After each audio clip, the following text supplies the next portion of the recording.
Bonsoir, bonsoir la famille. C'est chaud. Si j'allume ma caméra à cette heure-ci comme ça là, c'est que c'est chaud. C'est chaud. Je viens de tomber sur une vidéo de Guillaume Soro là où Guillaume Soro brise, il sort de son silence. Guillaume Soro dit, je refuse à continuer à être un fugitif. Que Ouattara hier disait que lui, Guillaume Soro, il était son fils. N'oubliez pas que Guillaume Soro a eu tous les grands postes en Côte d'Ivoire. Et il a travaillé pour Ouattara.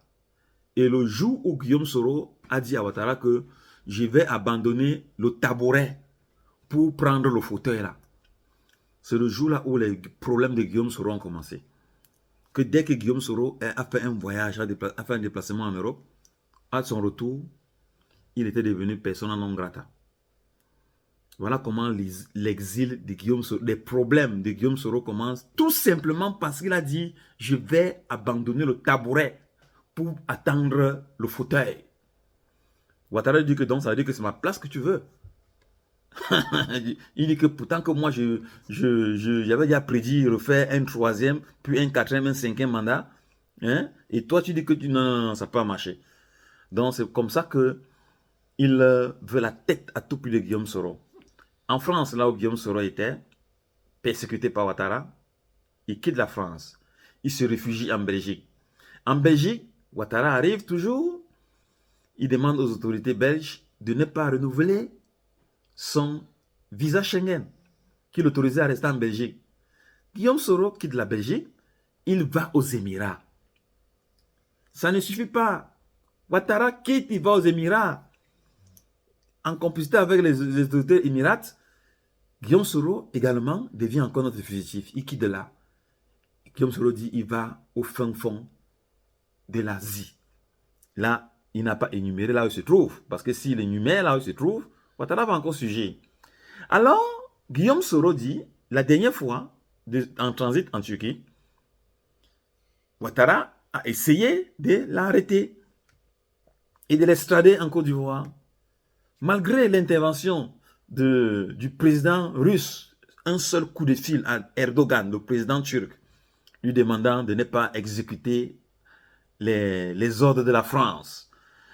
Puisque Poutine, le président russe, le maître du monde, donc Erdogan ne pouvait pas refuser d'obtempérer à ce coup de fil.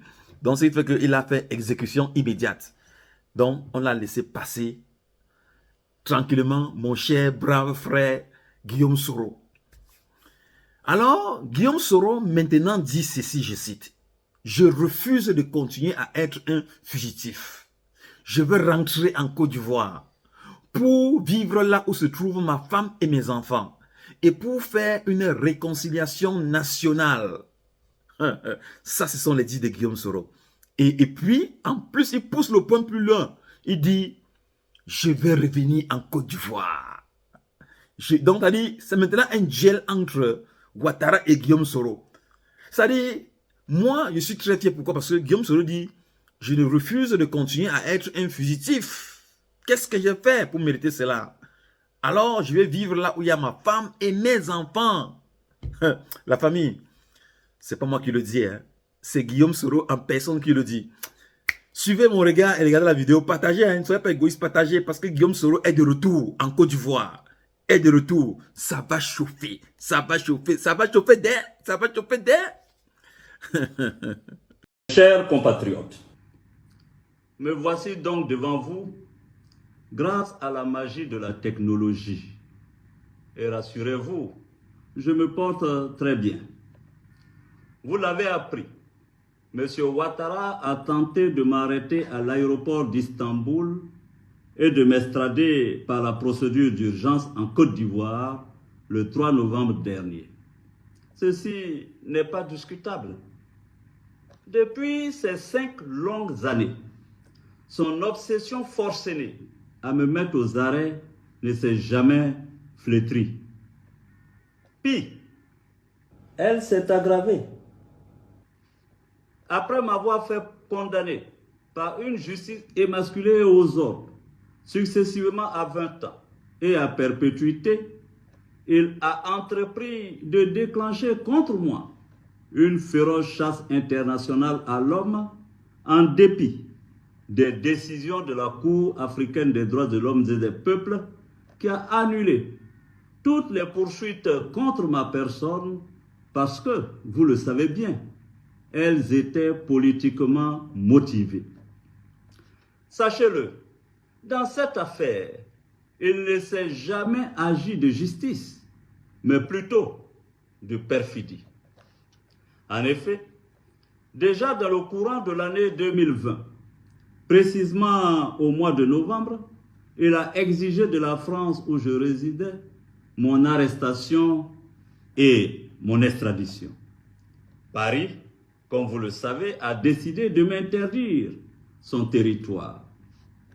Du 14 au 18 février 2022, Alassane Ouattara a effectué une visite officielle en Belgique avec, parmi ses priorités, l'obtention de mon arrestation.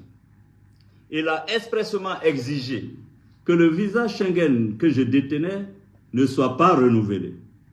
Il a insisté auprès du gouvernement belge pour que ce pays ne me délivre aucun document administratif qui m'aurait permis d'y résider légalement. Ceci aussi est incontestable. Ceci m'a contraint à emprunter une autre destination pour mon exil. En janvier 2022, je me suis installé à Dubaï. Le 23 décembre 2022, de la même année, recevant les lettres de créance de l'ambassadeur des Émirats arabes unis, il a profité pour réclamer mon arrestation et mon extradition en Côte d'Ivoire. Ceci ne se discute pas non plus. Informé, j'ai dû me résoudre, la mort dans l'âme, à nouveau, à prendre le pénible chemin de l'exil, m'enfonçant toujours plus loin dans les confins du continent asiatique. Chers compatriotes, la dernière tentative d'arrestation opérée à Istanbul démontre, si besoin en était, que le seul lieu de repos paisible que M. Ouattara me réserve est bien le cimetière. Est-ce le lieu auquel l'on doit destiner son bienfaiteur? Celui qu'on affublait hier encore du « c'est mon fils ». Non, je revendique le droit légitime à la vie et je n'irai pas plus loin dans mon exil. Je refuse d'être un fugitif, d'autant plus que, devant Dieu et les hommes, je ne suis coupable d'aucun forfait qui mériterait un tel châtiment. C'est pourquoi j'annonce, ici et maintenant, que je mets fin à mon exil. Car il m'est pénible de vivre loin de ma terre ancestrale et natale d'Afrique. Je veux vivre dans la quiétude avec ma famille, mes proches et ceux que je chéris le plus. Je veux pouvoir contribuer à la réconciliation des fils et des filles de mon pays et apporter ma pierre à l'édification de la paix, de la concorde entre les peuples d'Afrique. Vive la Côte d'Ivoire!